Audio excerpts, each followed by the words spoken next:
Assalamu alaikum wa rahmatullahi ta'ala wa barakatuh. Bismillah walhamdulillah. As-salatu was-salamu ala asrafil mursalin wa ala alihi wa sahbihi ajma'in, amma ba'd. Honorable judges and my beloved friends, today I feel great pleasure to stand before you in this elegant moment, and I'm here to deliver to the intricate realm of politics from an Islamic perspective.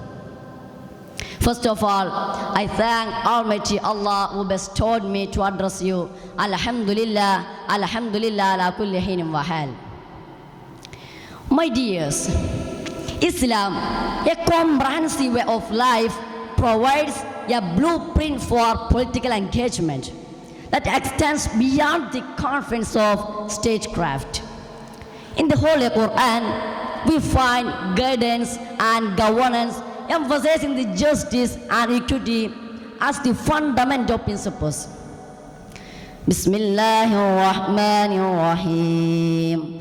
وَإِذَا حَكَمْتُمْ بَيْنَ النَّاسِ أَن تَحْكُمُوا بِالْعَدْلِ. When you judge among people, judge with justice. This verse reminds the believers to uphold the justice even if it goes against one's own interest. This principle underscores the essence of Islamic politics, where the pursuit of justice prevails over the personal gain. My friends, the concept of consultation is deeply embedded. The Quran itself encourages the mutual consultation in matters of public concern. Bismillahirrahmanirrahim. وَالَّذِينَ اسْتَجَابُوا لِرَبِّهِمْ وَأَقَامُوا الصَّلَاةَ وَأَمْرُهُمْ شُورَى بَيْنَهُمْ وَمِمَّا رَزَقْنَاهُمْ يُنْفِقُونَ. Who respond to their Lord, established prayer, conducted affairs by mutual consultation, and donate what we have provided for them. The consultation fosters inclusivity, ensuring that decisions are reached collectively, reflecting the diverse perspectives within the community. In today's turbulent political engagement, the importance of inclusive decision-making cannot be overstated. Dears, Prophet Muhammad sallallahu alaihi wasallam exemplified the humility and servant leadership in his role as a political leader. His governance prioritized the welfare of people irrespective of their social status or background. In the farewell sermon, famously known as Hajjatul Wida, he emphasized the sanctity of life, property, and honor, echoing the fundamental principles of human rights. The Islamic politics acknowledges the inherent dignity of every individual. The Quranic injunction asserts that the diversity among nations and tribes is a sign of creative power of Allah Almighty.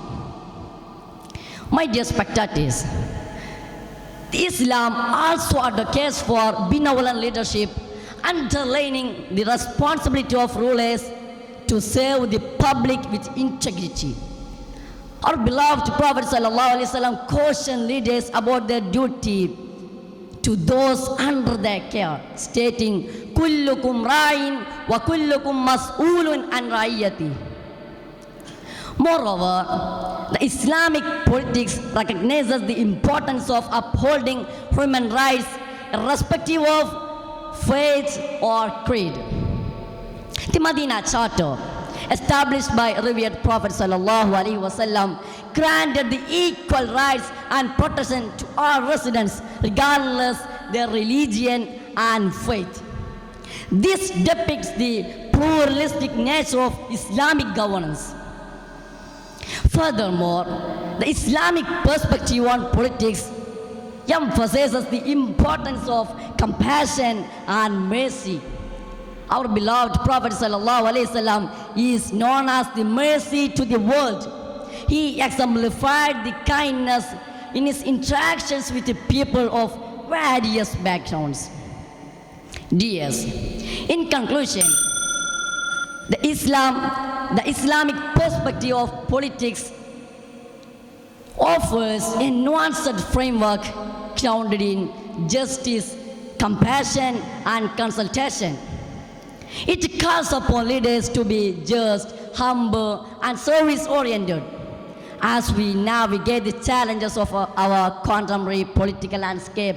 Let's draw inspiration from these timeless principles, fostering a society where justice, compassion, and unity prevail. Hereby, I conclude my elocution. Wa akhir da'wana anil hamdulillahi rabbil alamin. Assalamu alaikum wa rahmatullahi ta'ala wa barakatuh.